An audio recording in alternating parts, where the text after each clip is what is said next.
Hello, beautiful women. It's Catherine at Weight Loss for Goddesses.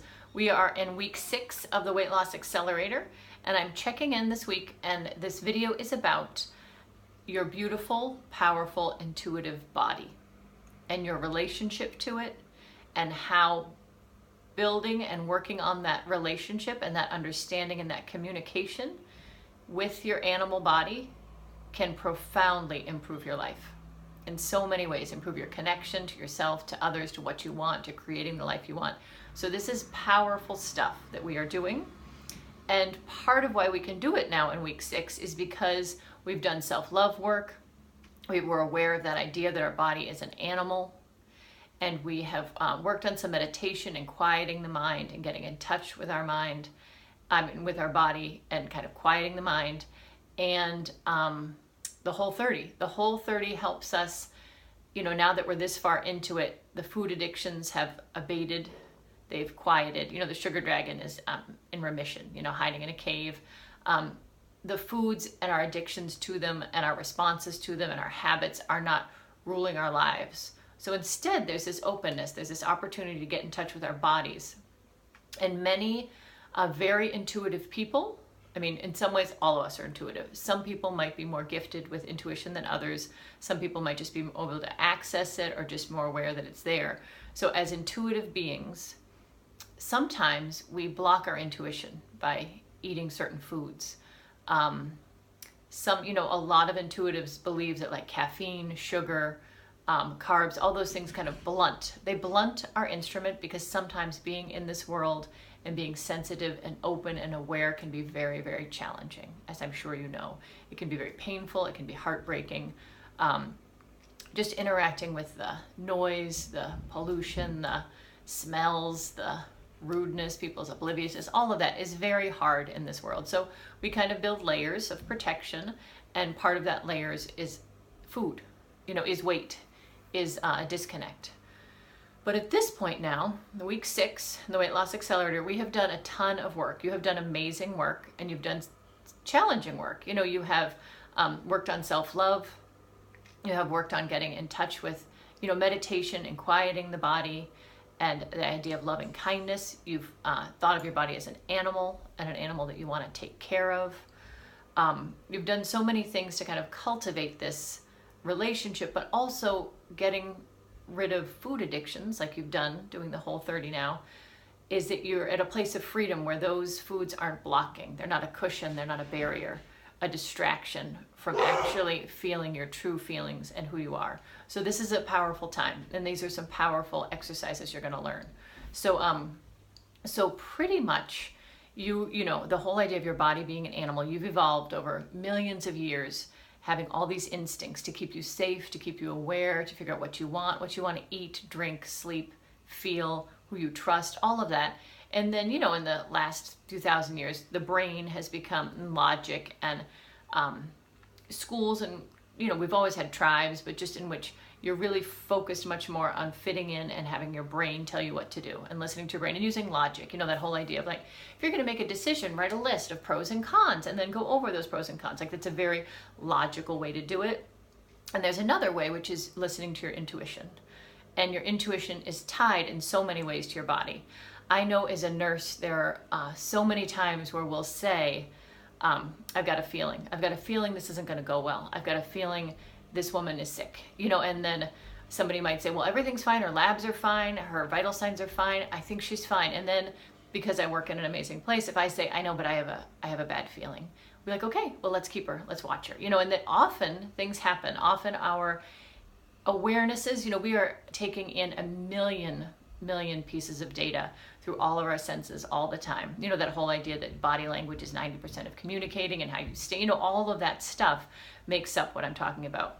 So that sometimes someone might be sick or something might be going to happen, and that animal part of you, all that data coming in, knows, but the 10 logical things that our brain looks at doesn't know yet.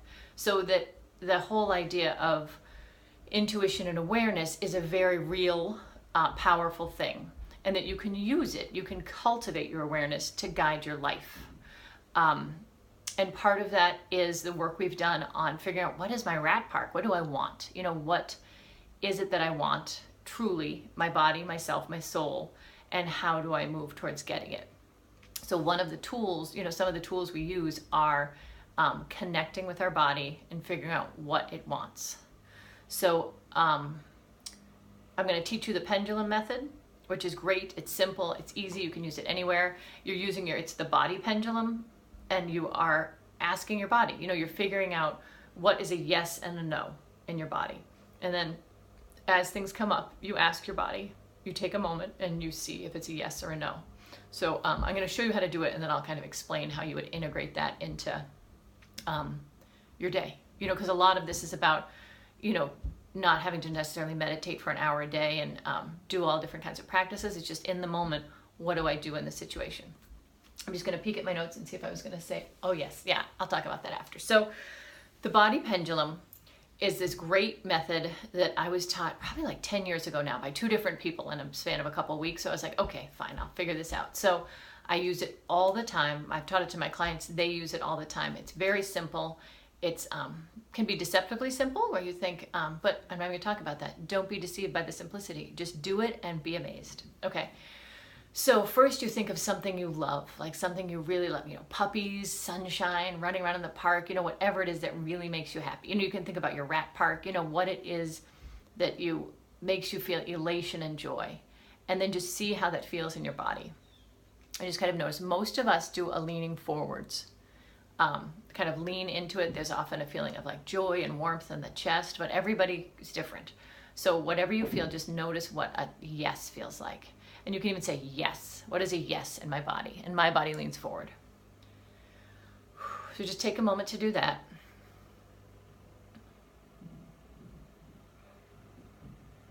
All right. So if you figured out your yes, now we're going to do no.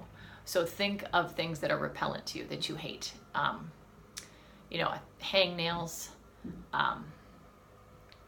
just basements, whatever it is for you, traffic, rude people, pain, whatever it is. And see, my body, it leans back, and over time, it's fun. It's fun to do. And I found it's hard to do in the car because your seatbelt will block you. So you'll be like, I can't tell, but it's this really cool way to figure out a yes or a no in your body without having your mind use all its chatter and pros and cons and what will people think and what will happen. It's just asking your body what's a yes and what's a no. So I'll give you a second to figure out what a no is.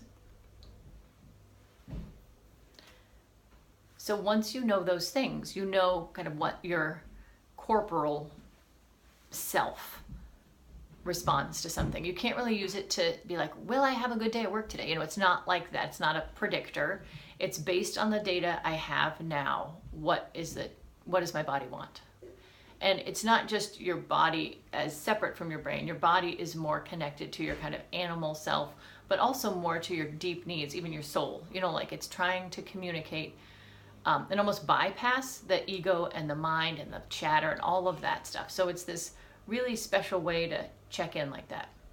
So I'll give an example. Like I use it all the time for, like, do I really want to go to this party? Yes or no? Should I take a walk or should I check my email? And you have to say, like, should I take a walk? Yes or no, or check my email. And then you can like check again once your body knows what the 2 options are. What do I want to eat? Say I have like 2 choices. You can even look at the thing and just see what your body does. Your body is trying to tell you. It has been trying to tell you all along, and we just don't notice. We just stop paying attention. And I'm sure growing up, your body is telling you what you want, but then you have so much less control. You are given what you're given. You can't, one of the kids, both my girls went to a preschool, which is a great preschool, but one of the things that they say all the time that my daughter was just saying today in a joking way, she hasn't been there for 6 years, is you get what you get and you don't get upset. So they're doling out crackers and some kid whines that his cracker's broken and they say, you get what you get and you don't get upset. And it drove me crazy because I don't think that's true. I don't think that's true. I mean, you should have some influence. I get they're trying to run a preschool, but as far as programming, it's telling you, we don't want to hear it. We can't, we don't have the time, we don't have the patience, we don't have the whatever. You don't get to have that feeling. You don't get to get upset. You get to take what you are given and shut up. Again, these are really nice women saying that. They weren't meaning to say that. They were just trying to chop, chop, chop, run the school. But underlying that is an idea that what your body wants and thinks, what you feel and want, doesn't matter. You don't have a choice to get upset. Carry on, move forward. And I feel like that's a lot of what we're trained and taught to function in a culture. I get it. I get it. Again, I'm not demonizing people who make these choices and do these things in the life we have all led, that has led us to here, in which in many ways our ego is, and our brain and our fear is running our lives. I'm saying take a moment and get that loop of don't bother, don't get upset, don't listen, just carry on. All of the stuff we've done to stuff it, is what a lot of people say, or to deny what we really want. And instead, look at what is it I want? Which you've done a beautiful job as you've thought about your rat park and kind of written that out and figured out what you're wanting in your life. And now is the time, I found it so interesting because it was I wanted to be a midwife for many years. That was my plan. That's why I went to nursing school. I was very focused. Most people thought I already was a midwife. We visited the schools. There were all these things we were going to do based on that. And being a midwife just means I would go to 2 more years of school and I would have a different job. It's a very similar job in the same place, but it's a different role. And then I was in the hospital for a few years working, and I saw the job midwife and I saw the job of nurse, and I liked my job. I had a lot more teamwork, camaraderie. I had an hourly, I could leave when the patient was done. I had a lot of the midwives would be there for days on end waiting for the patient to deliver. So their home life would be compromised in the setting I was in before. And so they'd be on the phone, the kids would be crying. It was really hard to watch. And I thought, wait a minute. Do I want to be a midwife? And the answer was no, as I'm leaning back. No, I don't want to do that anymore. And I thought, but I can't do that. I told everybody I was going to be a midwife. That's my plan. I've got all these, that's what I was going to do. Oh my God, I can't disappoint the rest of the world. And thankfully, my husband, when I didn't know the pendulum method then, this is an example of that experience of, holy crap, no, I don't want to do that. And just feeling it in your body. And all of the fear that comes in around that. So I went home and I said to my husband, oh my God, I don't think I want to be a midwife. I think I want to be a nurse. I can't be just a nurse.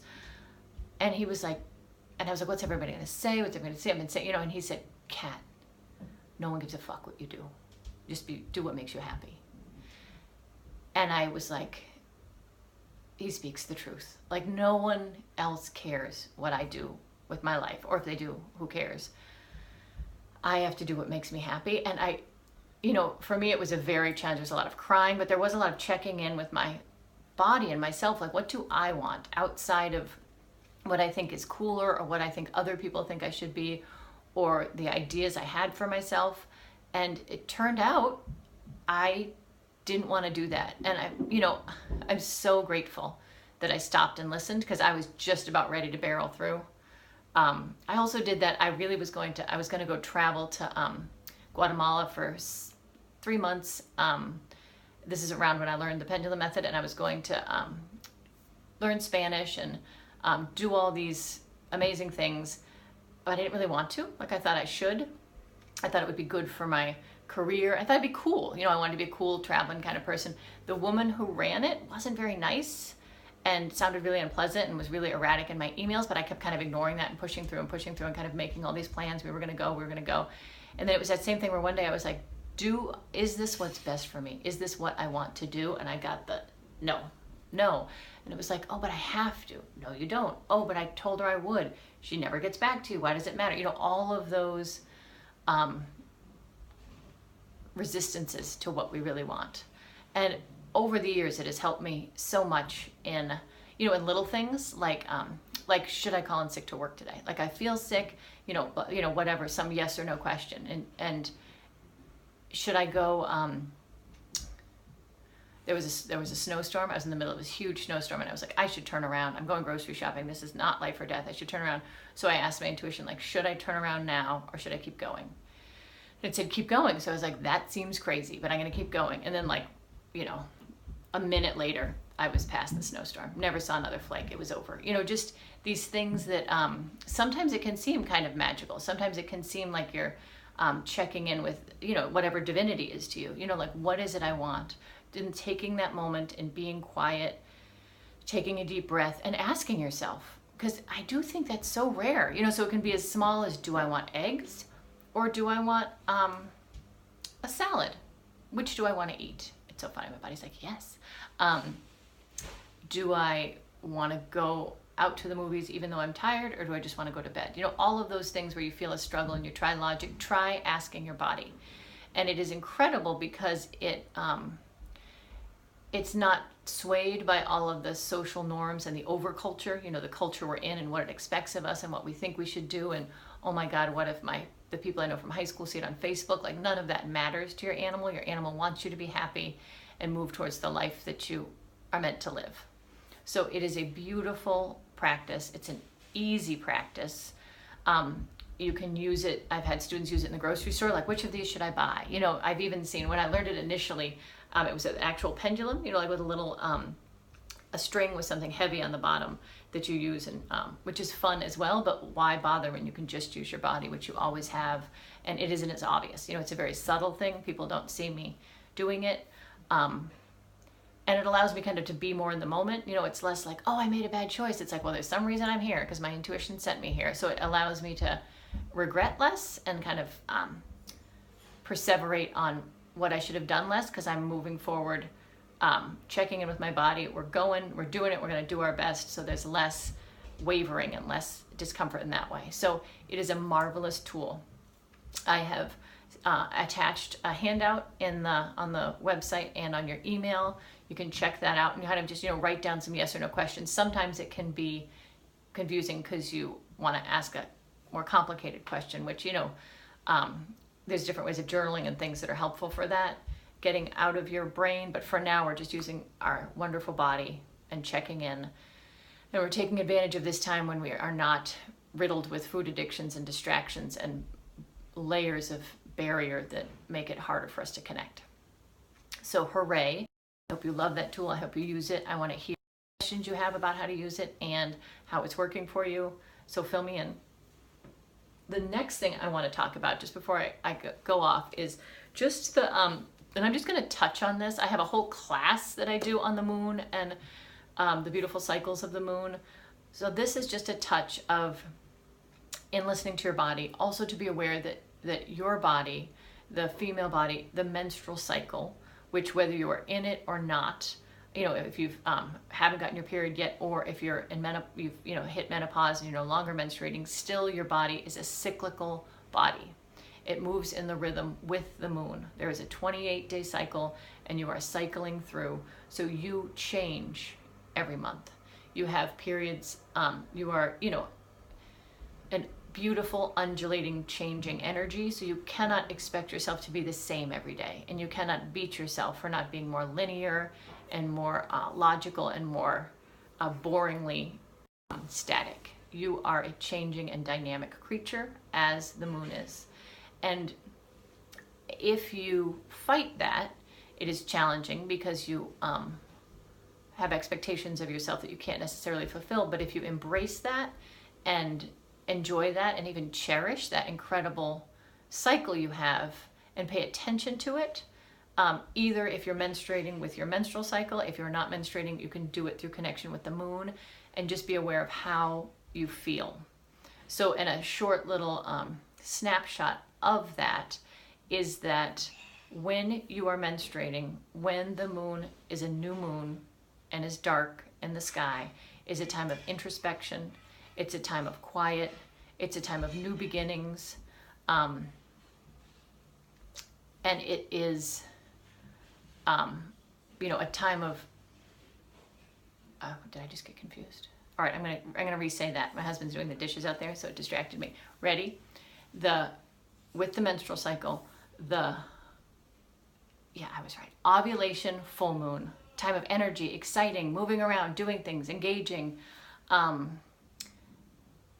having your plans come to fruition, energy.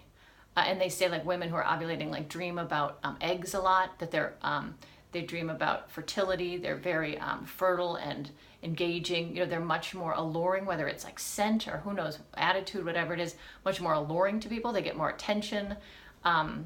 it's very interesting. So that's ovulating, that's the full moon, that's out in the world. And then I think I said it right. Sometimes I get a little confused. And then menstruating is with the new moon. It's dark, it's quiet. You are in your red tent, you are communing with other women, you are journaling, you are taking time for yourself, you are vulnerable. You know, a lot of what PMS is not having that time to be quiet and kind of take a moment maybe to grieve or to mourn or to release, to let go, to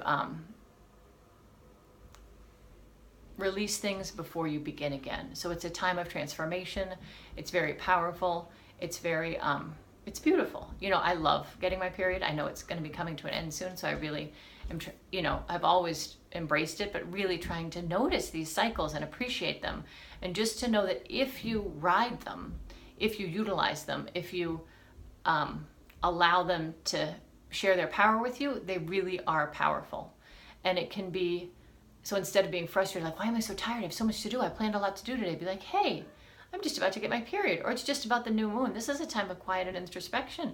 I'm going to take a break. I'm going to take a quiet walk instead of my regular, you know, longer, more vigorous walk. And I'm going to spend some time journaling. I'm going to take a nap, you know, just to do things that allow you to connect with the earth around us and the moon and what all of that is doing, because it gives you more power and momentum. So if you want to be creating something new, that's the time. And then again, at the full moon, as you're ovulating, you're out in the world, you're and again, if you're not ovulating, you're there. That's the time you've got a lot of energy. The full moon's there, it's in the sky. You know, they say there were much more, because the full moon was out, you could engage in more ancient times before electric light. It was a time to be out and connect much more with community, more vivacious, more engaged, you know, getting the projects you've been working on during that quiet time out into the world. So it's a really fun, special, engaging way to link yourself to the world around us and to link your body and its cycles to, you know, all the women through all history and now who menstruate or who have menstruated, just that idea that the cycle itself is in us all, and to appreciate it as opposed to fight it, and to embrace it as opposed to try and wish it away or resist it, because then that is often when we get sick or overwhelmed or could cause PMS to be like a weeping, crazy bitchy mess. So that is also an awesome practice. So those are two kind of ways to engage with your body, engage with your intuition, and use it to move forward, to make choices, and to practically and beautifully live on this earth in this lifetime. And because you're listening to your body and not being corrupted by your food addictions, your food choices are much more loving and healthy. You know, like if I'm, you know, when I leave, I've often say when I leave work, when I used to eat McDonald's sometimes. I drive through because I was just so distraught. This was before I found tapping. And I would say, do I want McDonald's? Like if I took the time to drive through, I would always say, no, you know, you don't want it. You will feel terrible. So just taking that moment to ask yourself, what do I want? And then listening to your body. So that's your practice. I hope it's great. I hope you enjoy it. I wish you lots of luck, and be well, and email me or call if you have any questions. Okay, lots of love. See you soon.